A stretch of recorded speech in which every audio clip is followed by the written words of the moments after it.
Hello everyone, this is Claudia from bombaspan.com, and in this next video I'm going to show you this technique which I call watercolor emboss resist. So I emboss an image with embossing powder, and then I put watercolor on top, and the embossing will resist the watercolor.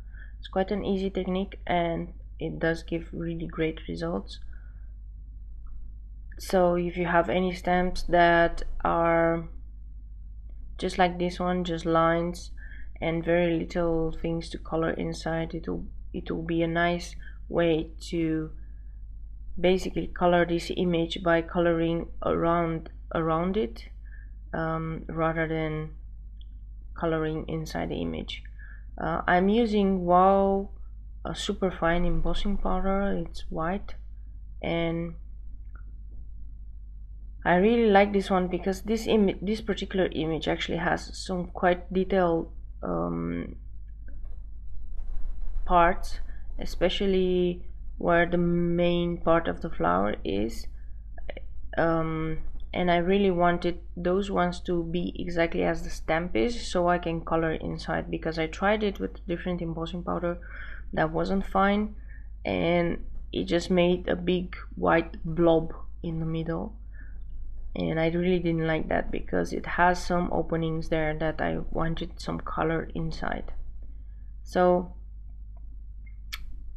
after I stamped and I hit embossed everything, I am preparing my watercolors, and I'm starting from the middle of the flower and working my way up, and you can see that embossing powder is resisting the color, so you can just with no problem watercolor on top of it. I initially put very diluted watercolor because I didn't know how much color I needed, and it's easier to put lesser color and then add more color later on than do it the other way around, lifting the color. So I'm trying different color combinations. Initially it looks very pastel like, let's put it this way, but then I'm going to add way more color and make it darker. I did not wet the paper at first, so the watercolors are not going to blend as much and are not going to run in each other as much, and I did that on purpose. You can do also the other technique where you just totally wet the paper and then just drop color and let it do its own thing, but this time I wanted a more controlled way of watercoloring. So both technique works with this embossing resist, there's no problem, but I just wanted the colors to be quite separate. I wanted to see what look actually does it give if I don't use the wet on wet technique, and it actually looked quite okay. You do get more interesting patterns if you do the wet on wet though. So this was just a tryout for me to see like how would this technique look like, how would this technique look like if I just add color instead of wetting the paper.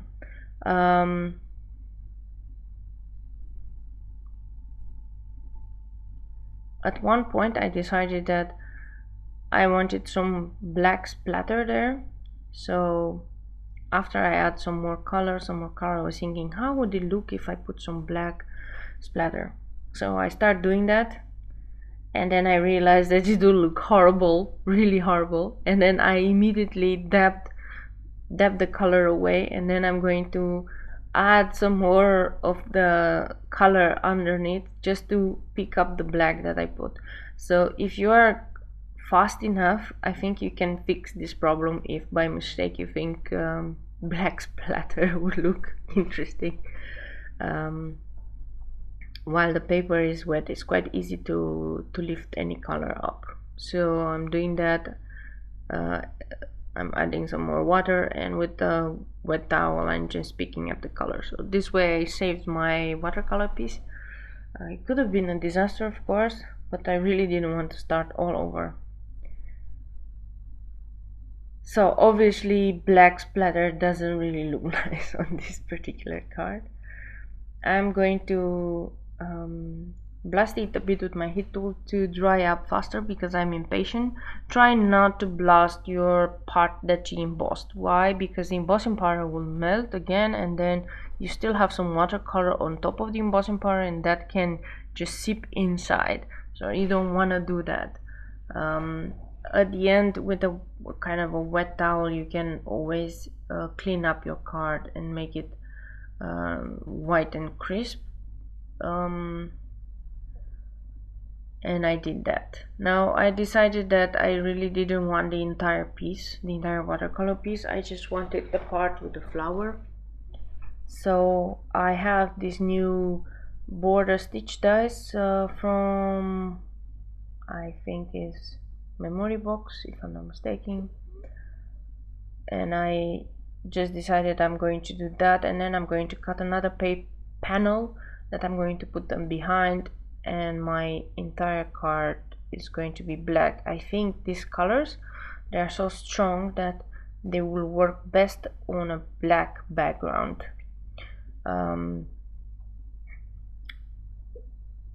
The links to the cardstock that I use and everything else are on my blog post, so if you want to check that one out, go ahead, and you can see what kind of products I used. Maybe I forgot some of them, but majority are always going to be there.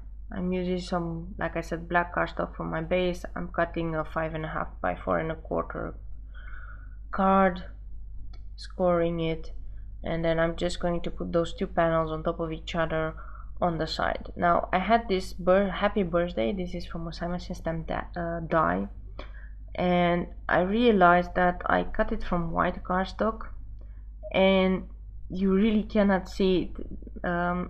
It gets lost. So the way to fix that is I took a black marker, this is a Memento black marker, and I go over the entire die cut and I color everything in black. This is to save me from die cutting from some black cardstock, the same one. And you know, to save some paper. I also decided that I wanted to put some orange ribbon, and this is some ribbon from my stash I had for a very long time, and I tie it in a knot. I don't do any bows, I just do a simple knot there, and I'm going to put, first I'm going to adhere the happy birthday, and I use a glue pen to put the glue all over, and I'm adhering the happy birthday there. And now you can see that it really looks good. I'm going to put some foam squares on the bottom top of my watercolor piece. That's the reason for it, is because the watercolor paper tends to warp, and you want it to be flat on the card and not run away. And of course I should have made sure that I align everything, but I didn't, so I had to peel it off again and put it back, but it didn't create so much trouble. I lost actually the little dot from the eye when I die cut it. I didn't know where I put it, so I just put some perfect pearls there, and that makes the eye. I coated the entire happy birthday with glossy accents, and that will give it a really nice look in the end. And that's kind of it. This is, I think, all in all, a simple card. The most part is trying to figure out how to arrange my card. I had quite some trouble with the happy birthday, but the actual watercolor technique part does not take that long. I realized that I needed something more in the end, and I put in some enamel dots just to finish off the cards. and I put them in black to match the black cardstock in the back. I'm really creasing up the fold, and that kind of finishes the card. I really hope you enjoy it. Like I said before, all the links are on my blog post. So if you wanna have the same products to reproduce this card, you can go ahead. Otherwise, just use whatever you have. All you need is some watercolors, embossing powder, and a stamp.